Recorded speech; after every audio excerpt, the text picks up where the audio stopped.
Aprender inglês é um processo que envolve muitas descobertas, né? Quando a gente tá ali no comecinho, a gente começa a aprender algumas palavras, vocabulário, né? Cores, números.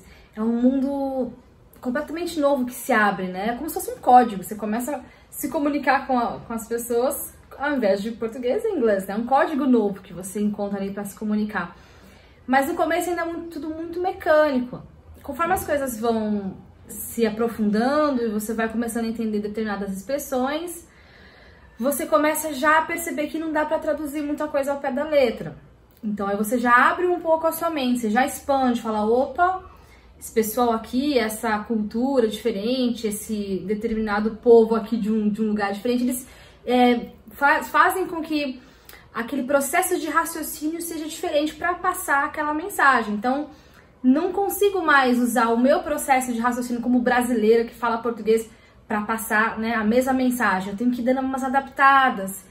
E essas adaptações aí requerem um pouco de um olhar assim mais abrangente em termos de cultura mesmo, né?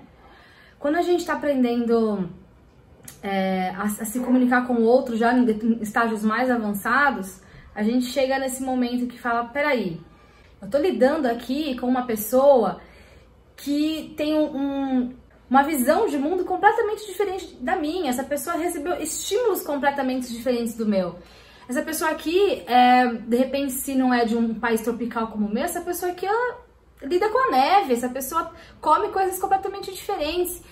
E aí tem um caso interessante, que quem me conhece sabe, né? Eu tive a oportunidade de lidar muito com os poloneses, né? Dividir casa com polonês lá na Inglaterra, tive muitos amigos poloneses. E aí é mais interessante ainda, né? Quando a gente lida com pessoas que não falam inglês nativamente, porque você falando com um americano ou com um britânico, você está falando com uma pessoa que nasceu em um país que fala aquela língua. Então, você tentando falar a língua dele. Agora, quando é eu brasileira, né? Tentando falar com alguém que não tem o inglês também como uma língua nativa, ambos tentando se comunicar em inglês, é um desafio, acho que ainda maior, né? Mas é uma experiência incrível. E aí, nesses momentos, assim, enquanto a gente se comunicava, tá, o pessoal ali da Polônia, tinha um determinado momento onde eles usavam a palavra danke de um modo diferente da forma como eu uso aqui no Brasil, como a gente usa em português. Então, eu via com uma determinada frequência, né, as pessoas se voltando para mim, falando comigo, se referindo a mim como se eu fosse, né, danke. E aí eu ficava muito ofendida. Eu falava, não, eu não sou danke, né? Por quê? Em português, a palavrinha danke se refere a burro, burrinho, né? Que parece com um cavalinho. E a gente no português tem essa mania de xingar as pessoas usando o nome dos bichinhos, né? Coisa mais feia. Então aqui pra gente faz sentido você de repente chamar a pessoa, sei lá, vaca, galinha, peru. A gente usa uns xingos meio esquisitos no português, né? E se você chama alguém de burro no Brasil, tem um significado. O que você quer dizer? Você quer dizer que aquela pessoa é ignorante, que aquela pessoa não tem informação. Então, é uma pessoa estúpida, né? Que não tem informação. E eu me senti extremamente ofendido. Como assim você me chama de burra, né? Eles diziam, you're such a donkey. E ainda riam como se fosse uma piada, como se aquilo fosse divertido. E eu jamais ia entender aquele significado, até depois de muito tempo, muitos anos, usando aquela expressão com uma certa frequência, aí eu fui entender o que eles queriam dizer. Na Polônia, quando você se refere a alguém como burro, você não quer dizer a mesma coisa aqui no português.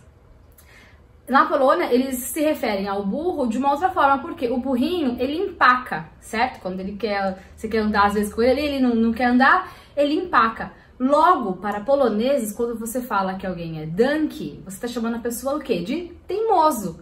Simplesmente teimoso. Não é uma ofensa, assim, né? Muito grande. Eu sou teimosa mesmo, eu sou taurina. Então, claro, né? Às vezes a pessoa fala uma coisa, você fala outra, ai, caramba, que teimosa, né? É isso. Mas olha só quantas camadas a gente tem que ultrapassar para poder se comunicar com alguém. Então, o que eu quero dizer é que é importante que você esteja sempre atento, né? Quando você está aprendendo inglês, não é só traduzir, não é só a palavra, isso é um início, isso é um começo. Mas se você quer avançar, se você quer ir além, você tem que ultrapassar essa barreira da comunicação, que você realmente se colocar ali no olhar do outro. O que o outro quer dizer com essa expressão? Como isso se encaixa na cultura do outro? E tá interessado mesmo, sabe? Me fale um pouco mais sobre isso. O que quer dizer isso pra você? E a partir daí, o inglês começa a se tornar, de fato, o que ele serve pra ser, que é nos conectar, que é nos tornar essa ponte entre pessoas de culturas diferentes, que é uma coisa incrível que a gente consegue fazer hoje com menos barreiras, né? E não se apegar a pequenos detalhes da tradução, porque a língua pode te levar muito além.